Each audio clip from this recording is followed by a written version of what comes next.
Ano po ba ang kahulugan ng banal na halik? Yan. Ang banal na halik, ibig sabihin, ay ito'y ginagawa lamang doon sa chapter 16. Kumustahan yon.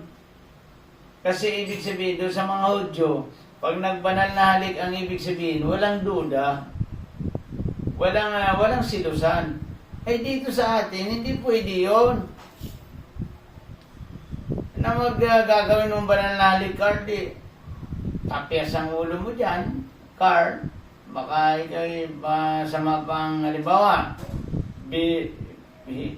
binati mo yung kapatid mo, banal na halik, hinalikan mo ngayon.